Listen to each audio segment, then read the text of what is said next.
Buenas, profe. Vamos a comenzar.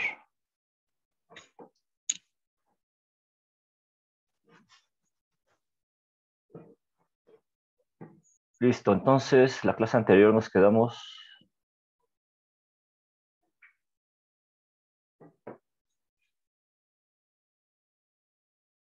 en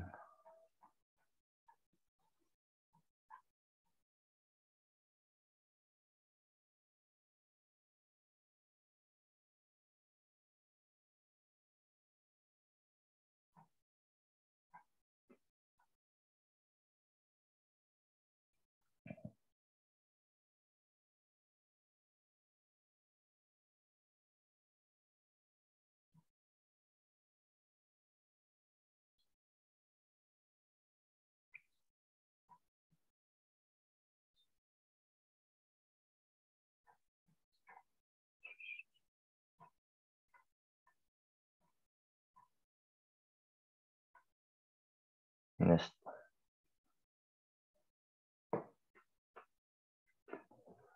Ok, entonces estábamos viendo lo que es el análisis nodal. Vimos que podemos dividir el sistema integral de producción en diferentes puntos. A esos puntos o de esas secciones las vamos a llamar nodos, es decir, donde se junten dos secciones, vamos a suponer el yacimiento y el fondo del pozo, lo vamos a llamar nodo. Entonces a ese le vamos a llamar nodo solución en el fondo del pozo. Y luego a la intersección de donde llega la producción, es decir, a la superficie a través de la tubería de producción, y la cabeza del pozo, es decir, el árbol de válvulas, a ese le vamos a llamar nodo solución en cabeza. Pero de ahí nosotros, para formar nuestra curva de inflow, vamos a considerar esto. Tenemos esta que es el nodo solución en fondo, y entonces las presiones, digamos, que vamos a considerar que serían de entrada, y las presiones que estaríamos nosotros involucrando sería la PWS, que es la que estaría por acá, de donde viene todo el flujo. Luego un delta P, que sería este, delta PY, hasta llegar a este punto, ¿no? Que es el punto en el fondo del pozo, que es el análisis nodal. Es el punto de observación, por así decirlo. Y luego las presiones de outflow son las que vienen contadas de arriba hacia abajo, que sería presión en el separador, luego la delta P en la línea de descarga, luego acá podríamos tener la presión en el choke o en el estrangulador, y luego la delta P en la tubería de producción. ¿Sí? Es decir, ahora venimos de arriba hacia abajo, las vamos sumando y listo. Y entonces llegamos a una igualdad, que es la presión de fondo fluyente. Y es ahí en donde colocamos nosotros aquí este mono, y es en donde va a estar de observador y va a estar viendo lo que entra y lo que sale. Para el siguiente caso, nosotros tenemos el nodo en la cabeza del pozo, ¿sí? Y entonces ahora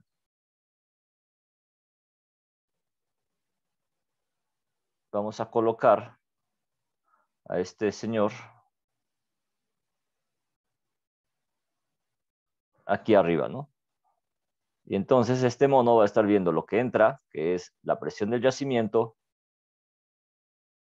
la delta PY y la delta PTP.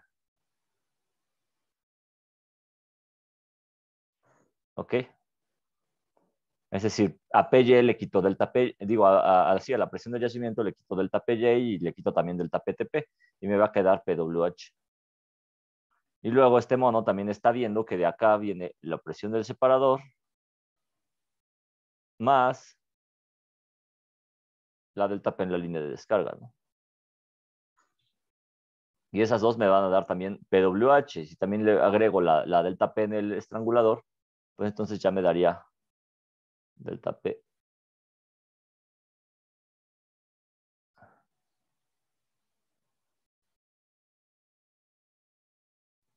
Delta P en el estrangulador. ¿Y cuando se cumple la igualdad? La suma de la presión del separador, vamos a suponer que sean 200. luego la suma de la delta P en la línea de descarga, que sean 300, nos da 500, más la delta P en el choke, que tiene a veces una delta P muy grande, que sean 1500, pues ya nos daría lo que sería la PWH, ¿no? Que serían esos 2000, suponiendo que nosotros tuviéramos esto de 2000. Y entonces, si a PY también le empiezo a descontar la delta PY menos, o sea, a esta PY, la presión del yacimiento, yendo de abajo hacia arriba, le descuento la delta PY y le descuento la delta PTP, entonces también me deben de dar esos PWH de 2000. ¿Ok? Así funciona el análisis nodal. ¿Ok? Listo. Entonces ya habíamos visto esta discretización en la parte matemática, que al final todo esto pues se resuelve de una manera matemática. Nosotros lo vimos con algunos datos de presión, pero en realidad todo esto es matemáticamente hablando. ¿Ok? Y eso es lo que nosotros vamos a ver.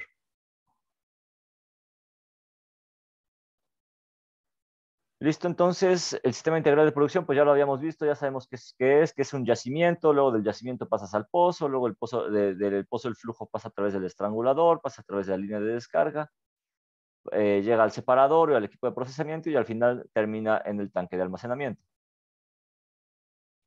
¿Sí? Fácil, ¿no?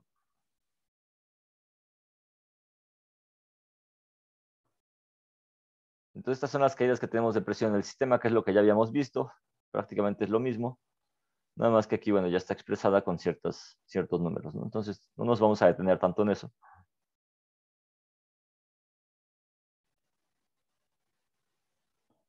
Y aquí está. Comportamiento de afluencia, pues es lo que ya también habíamos visto. Que lo obteníamos con Vogel, con Darcy, con Fetkovich, etc. ¿Sí? Ahora, ¿qué ocurre cuando yo coloco el nodo solución en el fondo? Y que yo digo, ¿sabes qué? Yo soy el observador y me voy a poner en PWF.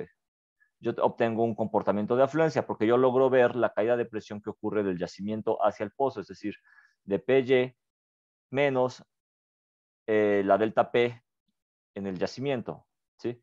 Pero si yo coloco el nodo solución en la cabeza, entonces el comportamiento va a ser diferente. Y el comportamiento va a ser similar al de esta línea naranja. Observen cómo cambia. Pero esto es porque este comportamiento, es decir, esta es una curva de inflow y este está considerando la presión en el yacimiento menos la delta P en el yacimiento menos la delta P en TP. Por eso es que se deformó la curva. Observen cómo se ve de diferente manera y no inicia en cero. ¿Sí? Es decir, no inicia desde donde está, desde el punto del gasto igual a cero y la presión igual a una presión estática. Eso solo ocurre para el comportamiento de afluencia, no hay curva de IPR. Pero aquí, como ya estoy considerando una presión de yacimiento menos la delta P en el yacimiento menos la delta PTP, tiene una cierta variación, ¿ok? Y luego, ¿qué ocurre? Aquí hay un comportamiento en el estrangulador. Ya lo acepté, Christopher. Hay un comportamiento en el estrangulador, ¿sí? Y ese comportamiento ocurre también considerando las presiones en el estrangulador.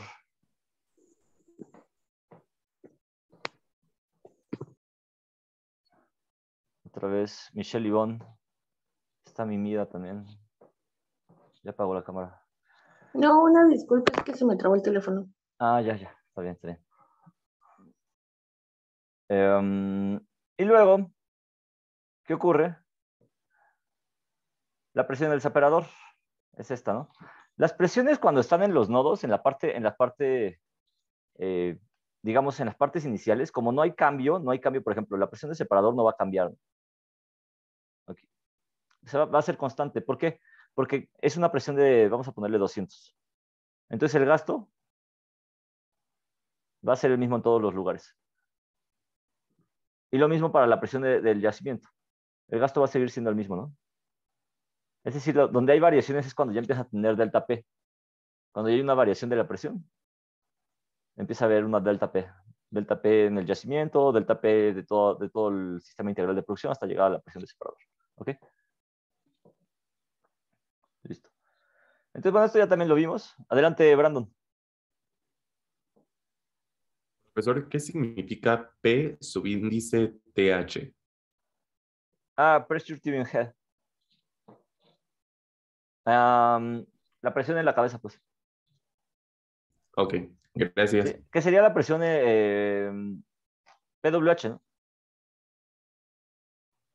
En alguna literatura le van a encontrar como PTH o PWH o ya PCAF, ¿no?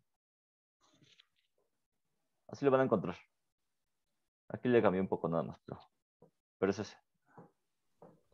Gracias, profesor. Va. Listo, es lo mismo, no lo vayan a confundir. Propiedades de los fluidos, esto ya lo vimos en el primer, en la primera parte, en el primer tema. Entonces, nos vamos a ir muy rápido nada más con esto. Es un repaso muy general. Y aquí hablemos de gas seco. Recordemos que el gas seco no vamos a tener presencia de líquidos en ninguna parte, o sea, ni lo más mínimo de condensados ni en el fondo, ni en el aparejo, ni en la superficie, ¿no? Ni en la línea de descarga. Sí. Lo único que sí, podemos tener presencia de agua. Si es que llega a acarrear cierta producción de agua, ¿no? Por ejemplo, en la cuenca de Burgos no hay un acuífero asociado, pero sí puede haber agua congénita. Entonces, eso sí lo podemos ver, pero lo que es algo de condensados no lo vamos a ver. A diferencia del gas húmedo, que ahí sí vamos a ver una parte, sobre todo en la superficie. O sea, tú vas a producir desde el fondo, vas a pasar por el aparejo de producción y se te empieza a presentar la presencia de condensados, ya está la superficie. En ocasiones se llega a presentar adentro del aparejo de producción a una cierta profundidad. Supongamos, no sé, 200, 300 metros de profundidad. El asunto es que cuando eso se llega a presentar, estos condensados que se llegan a ver como este tipo que está acá, este tipo de condensado, muy, muy transparente, muy casi tirándole a blanco en otras ocasiones. Aquí todavía no llega a blanco, esta escala de colores, pero llega a haber condensados que son casi blancos, que son de un alto grado API, es decir, esos condensados son costosos, ¿sí? Esos condensados son ya casi tirándole a gasolina.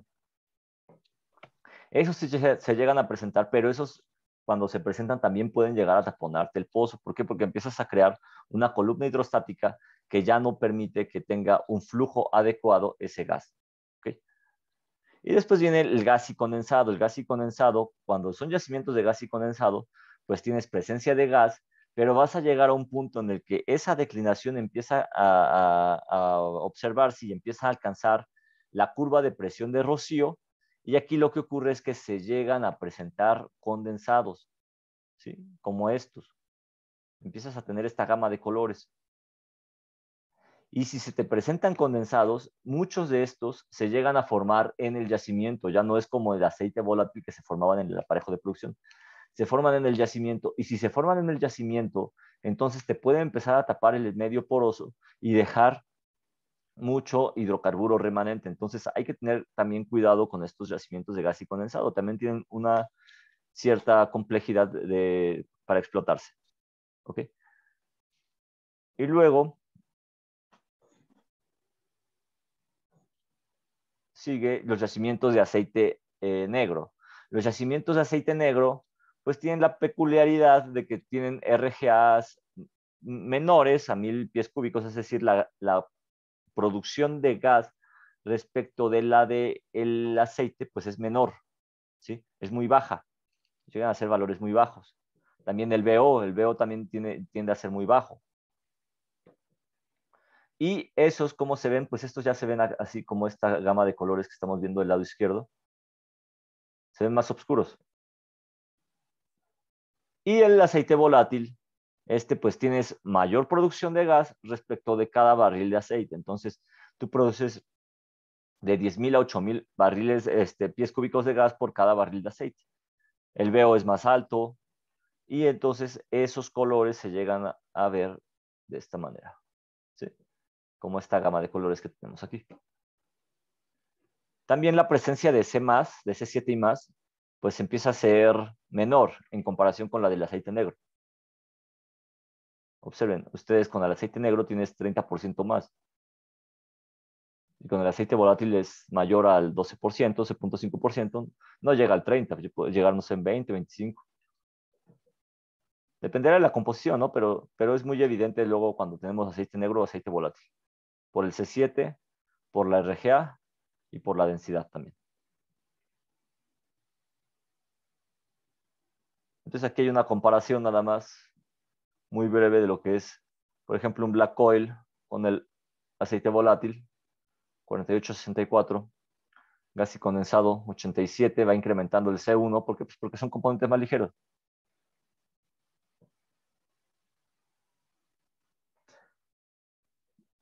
Y ahora bien, ya de lo que, si alguno no alcanza a ver la lámina, ¿cuáles son los tipos de PVT que conocen? ¿Quién me lo dice? Análisis PVT. Es decir, esta composición, estos API, el BO, el ARS, todo eso se obtiene a partir de datos de laboratorio, ¿no? Que llamamos también PVT. ¿Y cuáles son los que ustedes conocen o recuerdan? Adelante, Brandon. Parece que uno es la liberación diferencial Ok, perfecto. y otro es la liberación flash.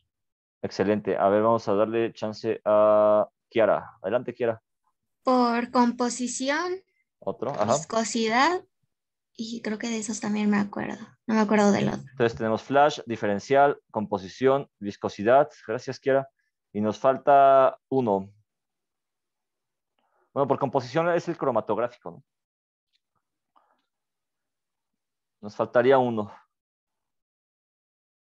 que es la prueba de separación, de separadores, ¿no? Ese muchas veces, esa prueba de separación por etapas, se hace también en campo, ¿no? A veces tenemos 2 o 3 separadores y lo que nos permite es prácticamente hacer pues una especie de PVT, ¿no? Pero ya a nivel de campo. Ya no lo estaríamos haciendo ya en un laboratorio. Que le llamamos aquí, dice separación de etapas, pero también se le llama prueba de separadores, ¿no?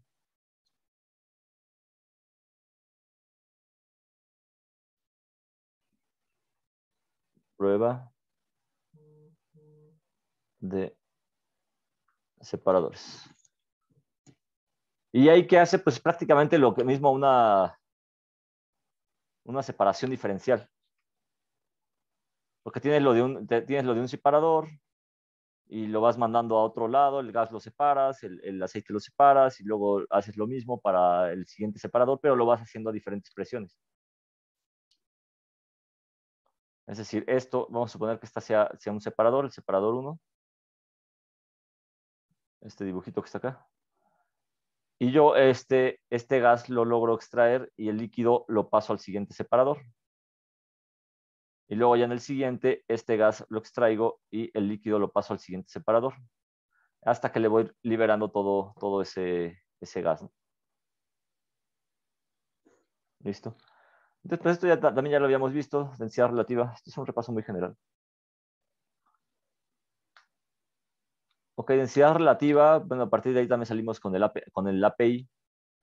Tenemos factor de compresibilidad, tenemos factor de volumen, BO, BG, BW, RS. Ok. Entonces no nos vamos a detener tanto ya en esto.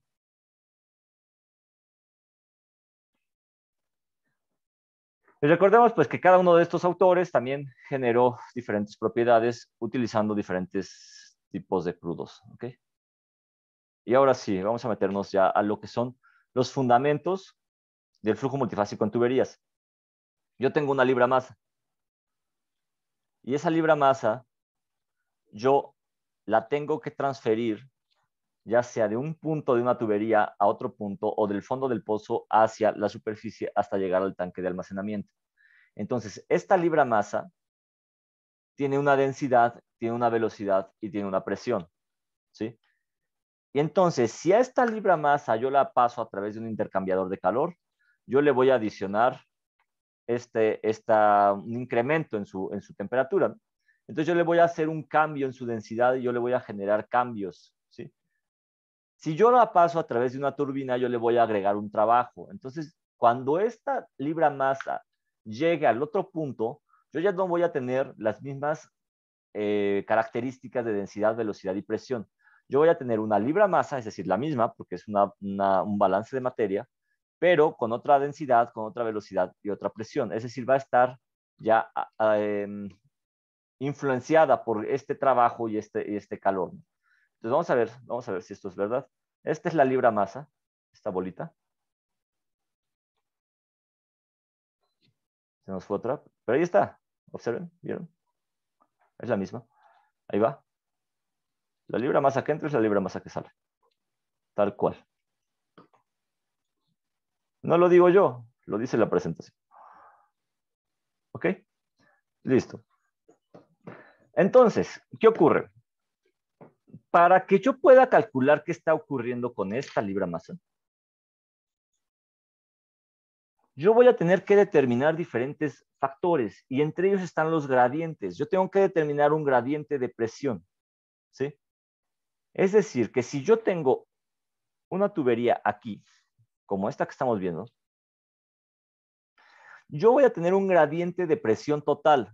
¿A qué me refiero con un gradiente de presión total? Yo tengo mi libra masa aquí en el fondo y entonces esta libra masa cuando vaya subiendo va a ir teniendo diferentes factores que van a ir alterando pues estas características de densidad, propiedades, básicamente las propiedades de los fluidos. Y entonces, ¿cuáles son estos gradientes? Uno es el gradiente por elevación. ¿Cuál es el gradiente por elevación? Está aquí mi libra masa y yo la tengo que levantar desde el fondo hasta la superficie. Es decir, eso es lo que yo tengo que vencer. ¿Tengo que vencer qué? Pues una columna hidrostática. Hay una presión hidrostática que está ocasionada pues, por ese peso de los fluidos. Y yo tengo que levantar mi libra masa desde el fondo hacia la superficie. ¿Y qué le ocurre a esto? Pues es prácticamente una libra masa. Al rato nosotros vamos a tener el flujo de fluidos, de hidrocarburos, y eso mismo es lo que le está ocurriendo. Los fluidos y el yacimiento tienen que vencer esta elevación. ¿En dónde lo vamos a involucrar? Es este factor, es uno de los 3 factores que más, al menos en una tubería de producción vertical, es el que más pesa, ¿sí? Observen, ¿quién está involucrado aquí? La densidad. Y la densidad que nos da la presión hidrostática es el peso de la columna. Entonces, es la caída de presión por elevación. Y luego viene la caída de presión, o el gradiente de presión más bien, por la aceleración. Observen que también está involucrada la densidad, es decir, la densidad nos está jugando un papel muy importante porque pues, por el peso que le va a dar a la columna. El gradiente de presión por aceleración también involucra una velocidad. ¿Ok? Listo. Ahora, viene otro gradiente más que es el gradiente de presión por fricción. ¿Sí? Entonces, viene, no, perdón, ya estoy regando aquí. Este es el de elevación, por eso es la rho V.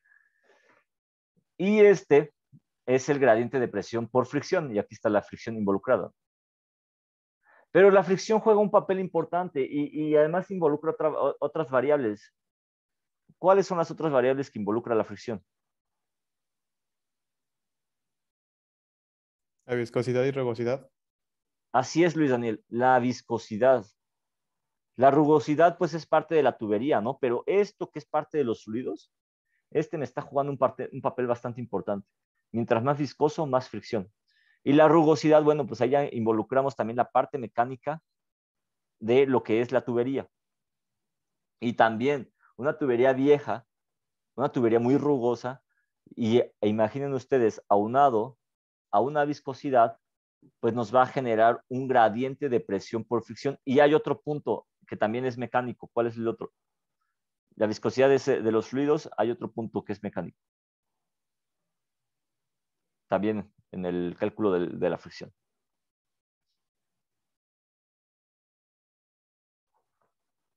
¿Quién me lo dice? ¿O quién lo recuerda? Jorge.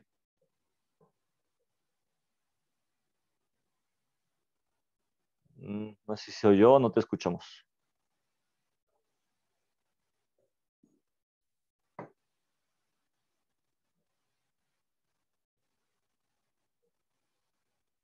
Es que lo están poniendo en el chat, profe. Ah, ya acabo de ver, pero es que veo que se mueve su micrófono, pero no logro ver. Bueno, puso Jorge Gallardo, régimen de flujo turbulento, transitorio, laminar. Eso interviene también, de hecho, en el número de Reynolds.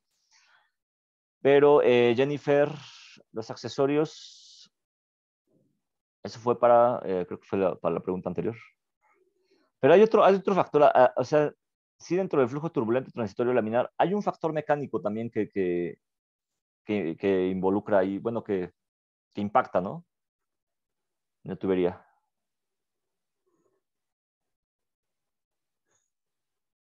¿Cuál sería? Adelante, Harumi. El diámetro de la tubería. Así es, Harumi. El diámetro, es decir, una tubería muy grande, a lo mejor no me genera tanta viscosidad, pero si ustedes han visto, por ejemplo, las mangueras del agua, cuando la tubería es muy grande y la presión es poca, pues no sale con la suficiente velocidad de esa agua. Y ahora, cuando la tubería es muy pequeña y la presión es mucha, entonces sale a alta velocidad, pero no sale, sale un gasto más elevado, pero a lo mejor no es el gasto que te pudiera dar esa tubería del agua, ¿no? A lo mejor te podría dar más. Entonces, una tubería muy grande te genera también problemas de colgamiento y una tubería muy pequeña te genera problemas de fricción. Entonces, es algo que también tenemos que considerar cuando nosotros estemos haciendo el cálculo en nuestras tuberías. Y ahora aquí viene la parte interesante. Pues sí, yo ya sé que estos gradientes son los que están involucrados. Entonces ya digo, bueno, ya tengo el gradiente de presión total que me considera la presión por elevación, el gradiente de presión por fricción y el gradiente de presión por aceleración. Y ahora el punto es, ¿y cómo lo calculo? Esa es la parte interesante, porque ahí es en donde vienen las matemáticas, ¿no? O la ingeniería. ¿Listo? Entonces, les voy a poner aquí. Déjame ver si lo tengo.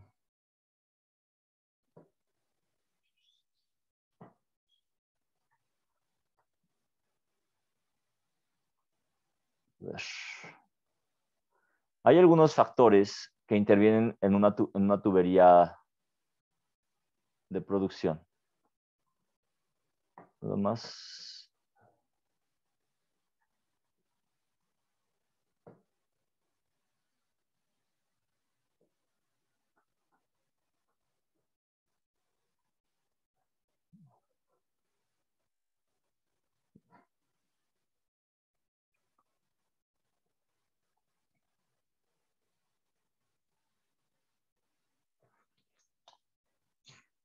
Ahorita les pongo el video.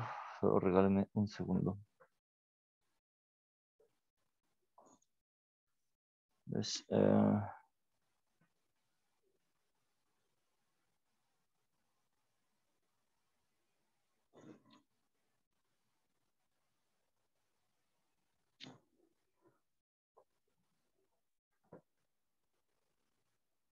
Aquí está.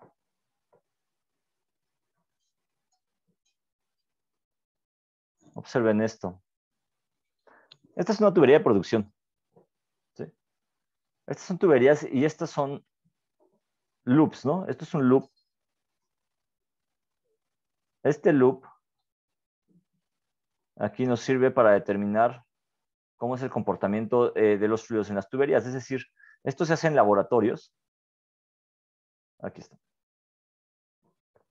Esto se hace en el laboratorio y entonces lo que se hace en estos laboratorios es pasar una cantidad de fluido, es decir, a un gasto determinado, vamos a suponerlo, lo empiezo con 100 barriles, con 200 barriles, y a la vez le empiezo a inyectar un gas, o en muchas ocasiones es aire, ¿sí? Y empiezo a hacer una inyección de 100 barriles con 10%, 10 millones de pies cúbicos, ¿no? O con 1 millón de pies cúbicos. Entonces estoy pasando aquí 100 barriles, 200, 300, 400 barriles y estoy midiendo esto, no estoy midiendo. Y entonces yo en este laboratorio conozco la densidad de ese fluido, la temperatura de ese fluido, la presión a la que yo voy a inyectar y lo que quiero determinar es cómo es el patrón de flujo, ¿sí? Esto es importante entenderlo, qué son los patrones de flujo y lo vamos a ver más adelante. ¿Ok? Entonces, listo, ya tenemos esta parte. Nada más. Aquí está. Entonces observen esto ustedes. Es prácticamente puro líquido, ¿sí? Es decir, que el gasto que yo estoy metiendo y el gas, pues el gas está prácticamente disuelto en el aceite. A esto le voy a llamar un flujo monofásico. Vamos a ponerlo así.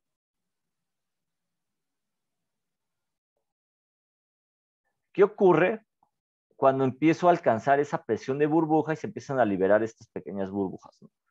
Entonces yo ya tengo un flujo burbuja. ¿Ok? Pero ¿qué ocurre también mientras yo estoy produciendo y yo estoy teniendo estos cambios de flujo? Empieza a haber algo que se va a llamar colgamiento y algo que se va a llamar resbalamiento. ¿Y a qué le vamos a llamar colgamiento o a qué le vamos a llamar resbalamiento? Colgamiento es la cantidad de líquido que ocupa una sección de la tubería. Es decir, que si yo juntara todo lo que es líquido y lo pusiera por acá, y yo juntara todo lo que es gas, lo pondría por acá arriba, ¿no? Es decir, vamos a suponer, vamos a hacer una suposición, que si yo sumara todo el líquido y lo acumulara, me quedaría, digamos, a 3/4 de lo que estaría ocupando esta tubería y el resto, un cuarto más, me lo estaría ocupando el gas, ¿no? A ese volumen, suponiendo que esto sea de 1 metro, a ese volumen yo estaría diciendo que el colgamiento es de 0.75, ¿sí? Porque eso es lo que me está ocupando el líquido. Eso es el colgamiento. ¿Y el resbalamiento qué es? El resbalamiento es cuando una fase viaja a mayor velocidad que la otra. Normalmente en un sentido ascendente, ¿quién viaja más rápido? ¿El aceite o el líquido? Digo, ¿el aceite o el gas? El gas. Claro, en un sentido ascendente el gas viaja más rápido. Y en un sentido descendente, El aceite. el aceite viaja más rápido por la densidad. ¿Sí? Entonces, vamos a seguir. Esto que estamos viendo aquí, se le llama patrones de flujo. Y estos se presentan en cualquier tubería de producción. El punto aquí que estos patrones de flujo tienen un impacto en el comportamiento de los fluidos. ¿Por qué? Porque no es lo mismo el VO que se me está presentando en este punto o la velocidad que se me está presentando en esta tubería respecto de esta tubería. El gas me está jugando un papel muy importante porque si el gas le empieza a ganar al líquido, lo va a empezar voy a empezar a tener un incremento en el colgamiento. ¿Por qué? Porque el gas está viajando más rápido y el gas me ayuda a acarrear el líquido. Pero si el gas empieza a dejar ese colgamiento, es decir, empieza a ganarle al líquido, entonces ya no me va a ayudar a elevar estos volúmenes, ¿sí? Entonces, ese es uno de los papeles más importantes y estos patrones de flujo los tenemos que cuidar cuando nosotros estamos analizando la producción de un pozo. Vamos a ver otro patrón de flujo. Observen, va a haber un incremento en la cantidad de gas, va a haber un incremento en el colgamiento y va a haber un incremento también, al haber un incremento en el colgamiento, va a haber un incremento en el resbalamiento, ¿sí? ¿Qué está cambiando también? La velocidad superficial. La velocidad superficial está en función del VO. ¿A qué le llamamos velocidad superficial? Bueno, vamos a suponer que esto que estamos analizando aquí está a 2000 metros, a eso le vamos a llamar velocidad superficial. Y luego hacemos el mismo análisis. Esto está a 2000 metros, luego lo hacemos a 1900 metros y hacemos otro VO, otra RS, otras propiedades de los fluidos. y luego lo hacemos a 1800 metros y consideramos también otro BO, otro RS y otras propiedades de los fluidos y así nos vamos. Ahí está, miren. Hay mayor cantidad de burbujas, es decir, hay mayor cantidad de gas. Esto también empieza a afectar lo que es la fricción, ¿sí? Y otro punto también que es importante es, esto yo lo puedo variar cuando yo tengo diámetros de tubería. Un diámetro pequeño a lo mejor me ayuda a incrementar las velocidades. Un diámetro más grande me ayuda más bien me va a afectar este punto que es este comportamiento de la densidad del resbalamiento y del colgamiento. ¿Ok? Vamos a ver el siguiente patrón de flujo. Pero ahora, si yo meto una tubería muy pequeña, entonces eso me va a incrementar la fricción y eso va a generar caídas de presión. Ahí está, miren. Incrementó la cantidad de gas. ¿Y en dónde llega a ocurrir esto? Esto está en el laboratorio. Pero esto llega a ocurrir, de hecho, en muchas ocasiones, llega a ocurrir.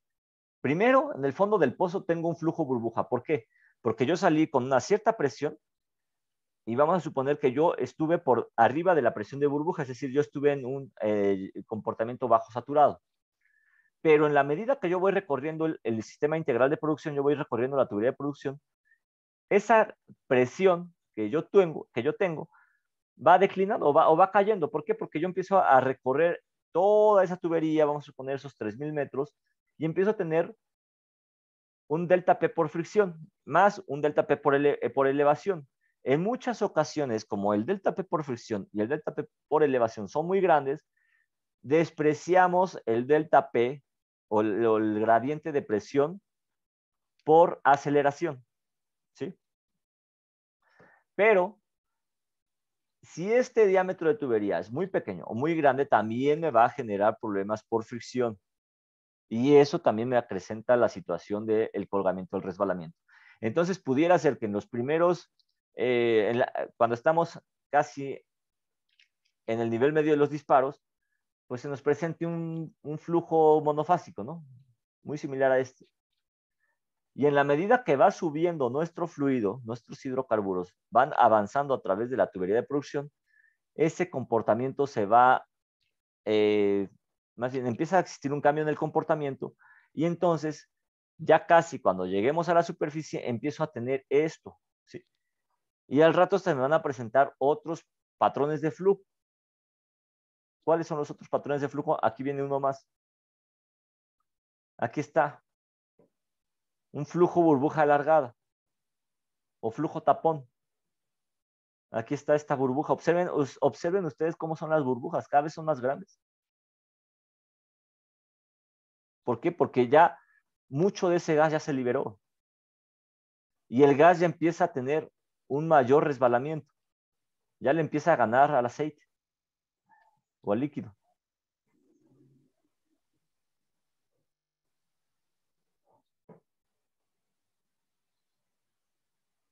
Y vamos a ver el siguiente.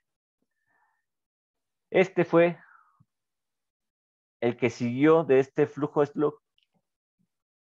Y este es ya al final, tú tienes prácticamente el gas fluyendo por en medio de la tubería y el aceite pues es el flujo anular, ¿no? Prácticamente aquí ya la fase continua es el gas y el aceite pues simplemente es acarreado por ese gas. Sin embargo, si no existe una buena distribución, entonces vas a tener prácticamente puro gas en superficie y muy poco aceite. Y el aceite empieza a tener un problema de colgamiento ya mayor.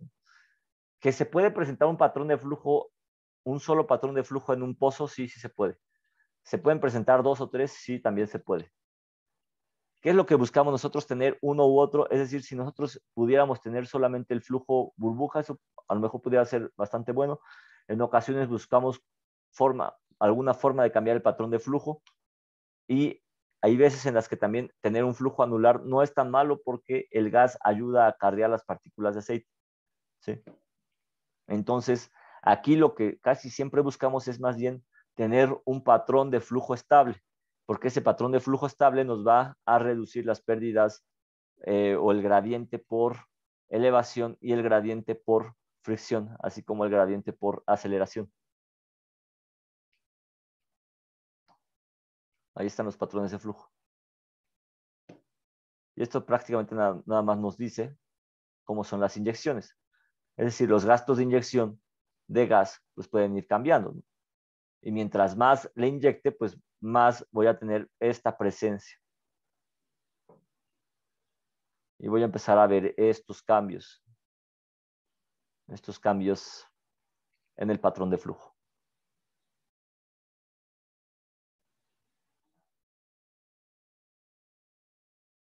Si ustedes quieren ver este video, lo pueden encontrar en YouTube y le ponen ahí nada más flow patterns y listo. ¿Ok? ¿Alguna duda hasta ahí?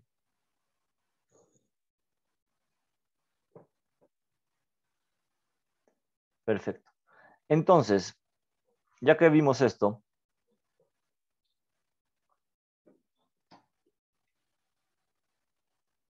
esto es lo que yo les comentaba. El colgamiento, cuando el colgamiento es igual a 0, pues solo fluye gas. Cuando el colgamiento es igual a 1, solo fluye líquido.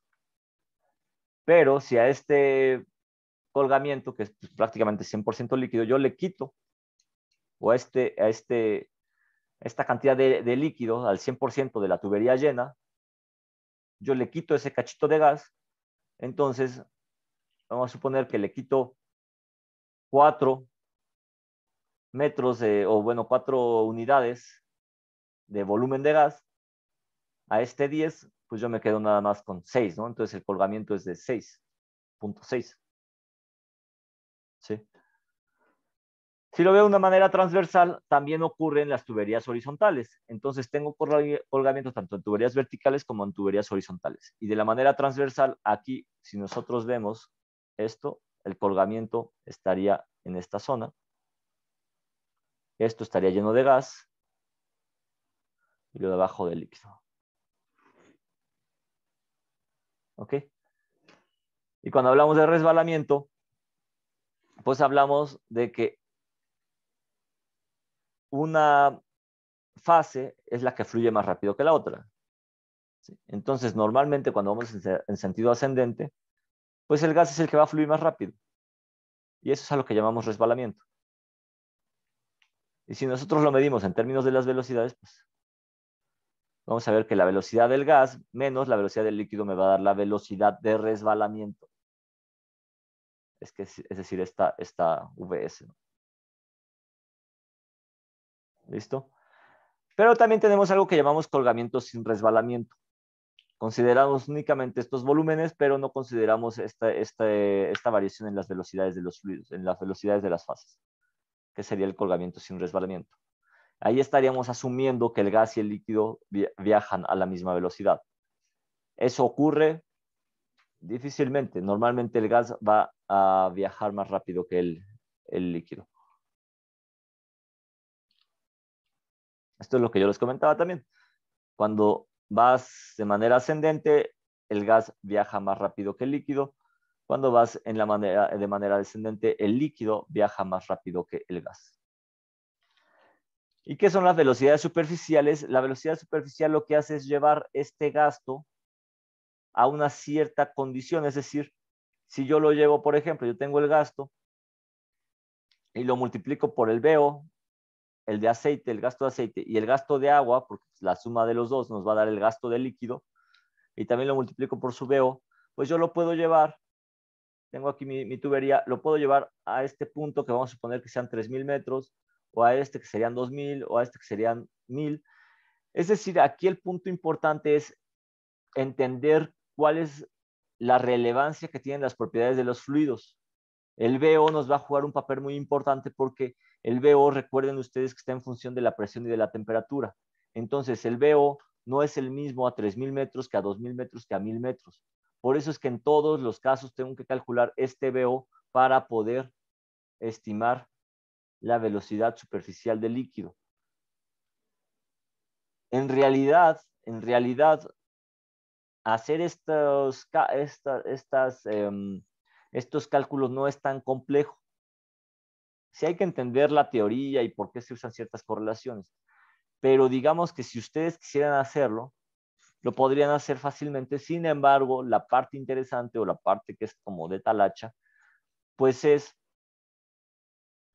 el cambio del BO y de las propiedades de los fluidos en cada profundidad. Y entonces los simuladores lo que hacen es eso, es iterar y en cada profundidad ahora sí te hacen esos cambios. Es decir, yo tendría las propiedades de los fluidos a 3000 metros y después tendría que calcular las propiedades de los fluidos a 2900 metros y luego a 2800 y luego a 2700, etcétera, ¿no? O incluso cada 50 metros. Entonces, la parte de talacha, pues es estar calculando las propiedades de los fluidos cada cierto tiempo. Que eso te lo va a hacer el software, evidentemente. ¿Listo? Y entonces lo mismo ocurre para la velocidad superficial de gas. ¿Sí?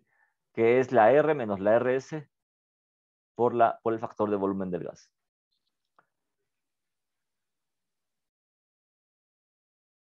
Recordemos que R menos RS, pues es el gas disuelto liberado. Si yo lo multiplico por el BG y luego eso lo multiplico por un gasto, me va a quedar en unidades de gas.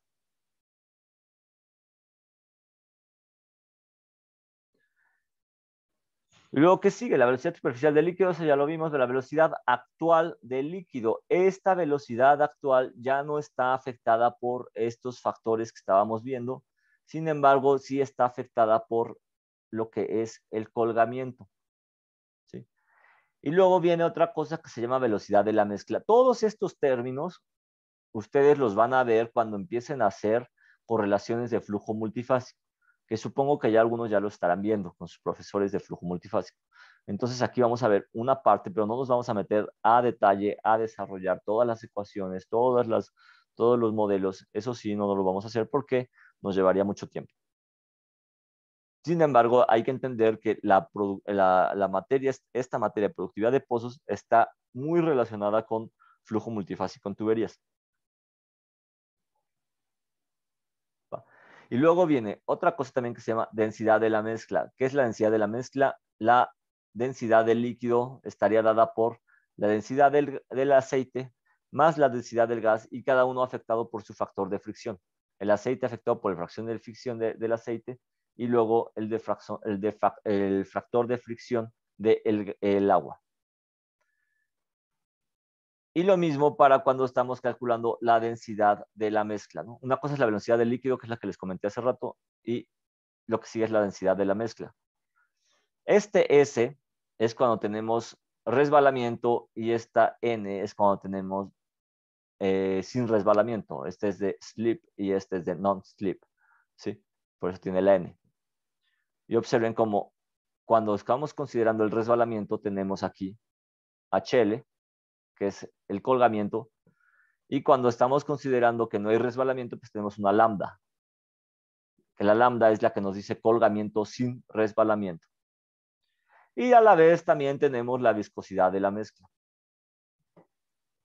Y la viscosidad de la mezcla, pues también la vamos a tener sin resbalamiento y con resbalamiento. Observen nada más aquí que la viscosidad, cuando es con resbalamiento, está elevada a cada uno de los factores de colgamiento. Y cuando estamos multiplicando, estamos considerando únicamente que no tenemos resbalamiento, entonces lo multiplicamos por cada uno de las lambda, ¿no?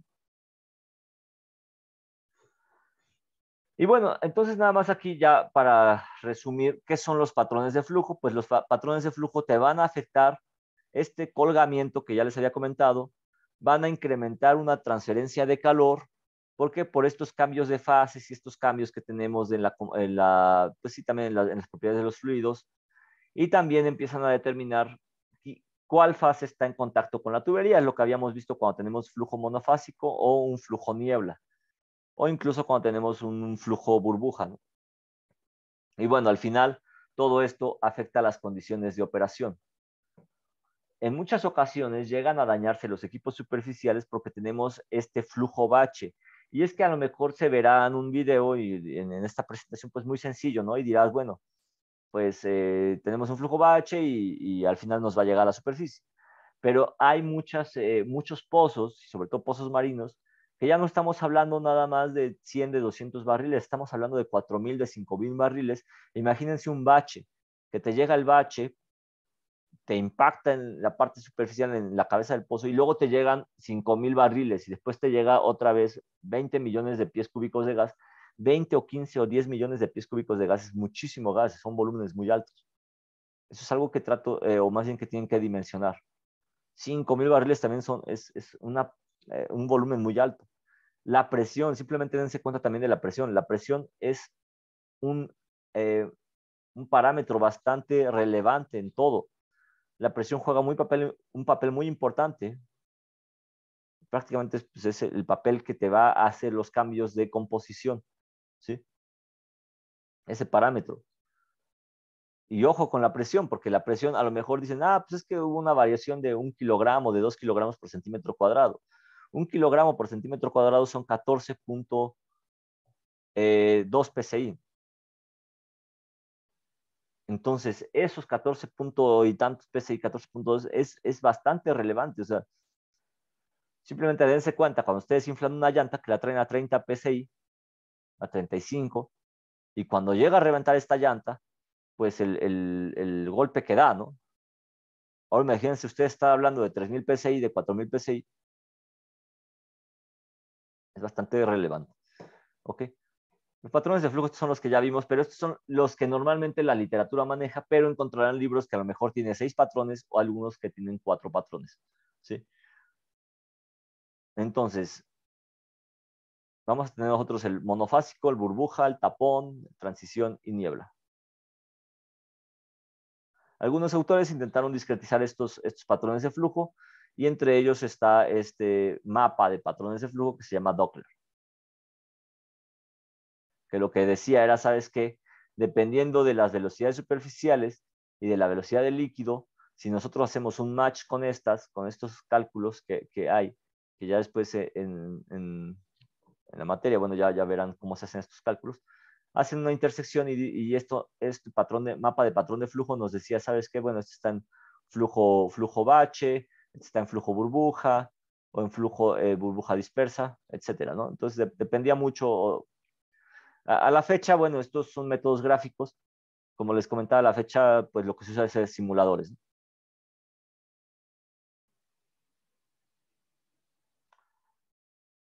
Y de igual manera, para cuando tenemos tuberías horizontales, pues tenemos diferentes patrones de flujo. Pero en este caso, cuando tenemos flujo segregado en esta tubería horizontal, vamos a tener este flujo que se discretiza en estratificado, ondulado o anular.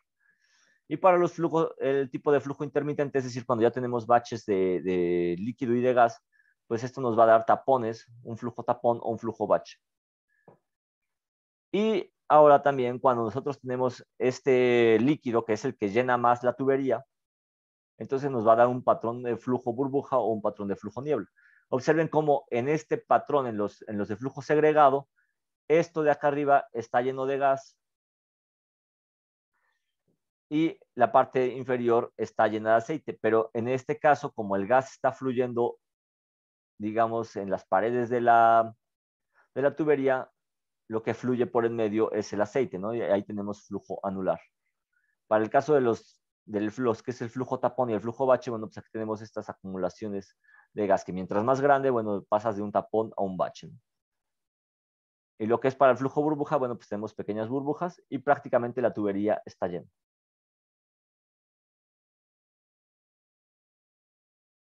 ¿Ok? Que bueno, al final estos patrones de flujo, pues ya vimos cuáles son los factores que afectan a esto, que son los gastos de fluidos, la relación gas-aceite, presiones, los diámetros de tubería, las propiedades de los fluidos, aquí están. Es decir, esa es la importancia de las propiedades de los fluidos. Esa materia que ustedes vieron es bastante relevante, sobre todo en yacimientos y en ingeniería de producción, por todos estos papeles, por todo este papel que juega, que al final nos genera caídas de presión y es lo que tratamos de reducir. ¿Ok? ¿Hasta aquí alguna duda?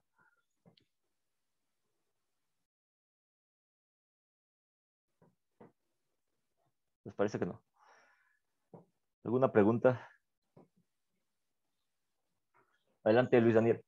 Profe, entonces, ¿cómo controlamos esos tapones de burbuja para que no, pues ahora sí no truene la tubería o se nos venga una subida de presión muy alta? Esos patrones de flujo, y ese es, digamos, un método, bueno, desde que tú haces el análisis, cuando haces tu análisis nodal, tú estás con tu simulador, de ahí empiezas a predecir cuál es el patrón de flujo que vas a utilizar.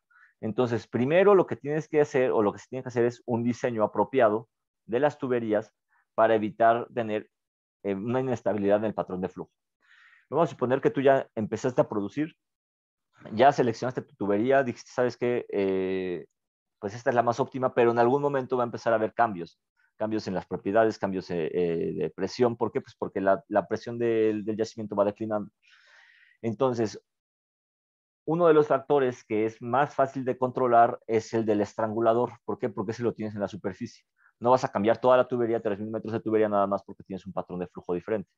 Pero el estrangulador sí lo puedes ir cambiando, lo puedes ir abriendo, cerrando, o también es un poco más complejo, pero puedes reducir también la contrapresión, es decir, la presión en la línea de descarga, que esa presión sería la que estaría dando la batería de separación. Y muchas veces esta contrapresión también, pues, su nombre lo dice, te está restringiendo el flujo. Entonces, si tú logras reducir un poco esta presión o variarla ligeramente a la baja,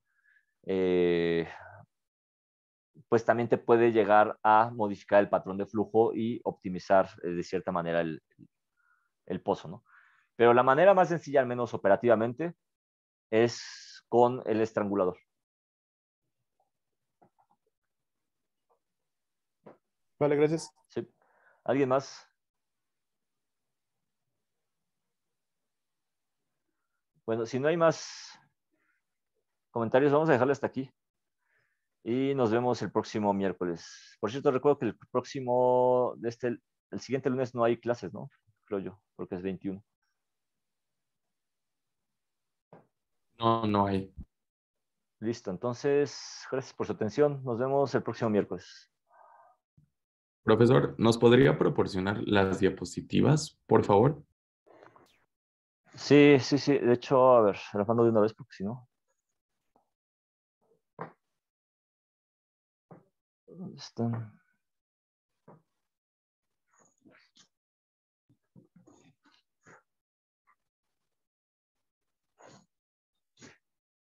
Listo.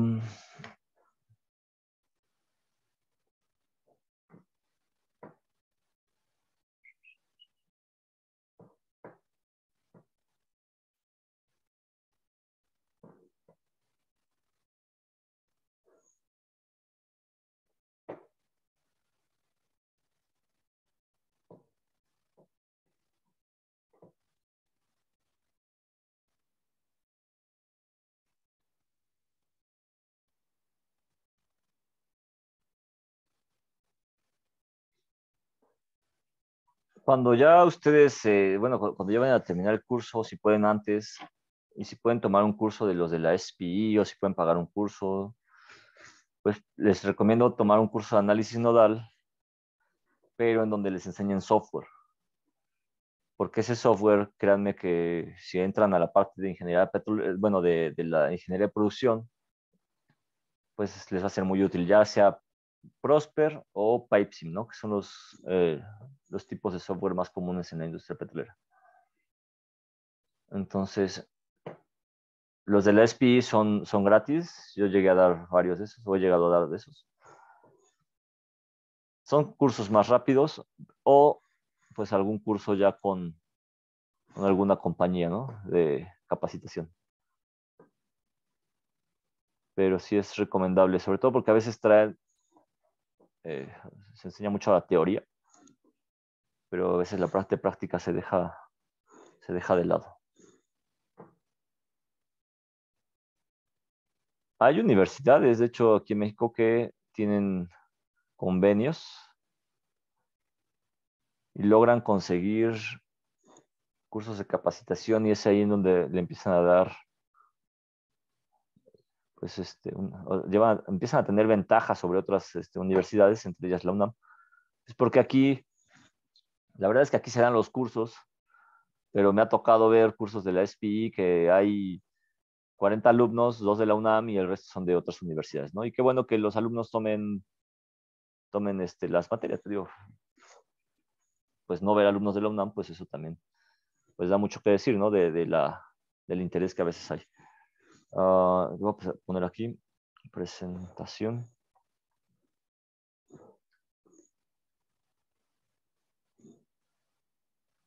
Y sobre todo cuando hay universidades que están ya en zonas petroleras, entonces también tienen cierta ventaja porque pues muchas compañías les dan recorridos en campo, los dejan entrar a sus instalaciones y entonces traen pues una mayor visión de lo que es la industria petrolera a nivel de campo. Entonces sí es recomendable también buscar hacer prácticas profesionales pues en zonas o en unas instituciones que les permitan pues tener este acercamiento en laboratorios o en, no sé, en instituciones como la CENER, la CNH, a lo mejor la CEA o en algún laboratorio también para poder tener estos acercamientos, ¿no? Entonces ya la subí. Creo que sería todo. Gracias por su atención. Nos vemos el próximo miércoles. Gracias, profesor.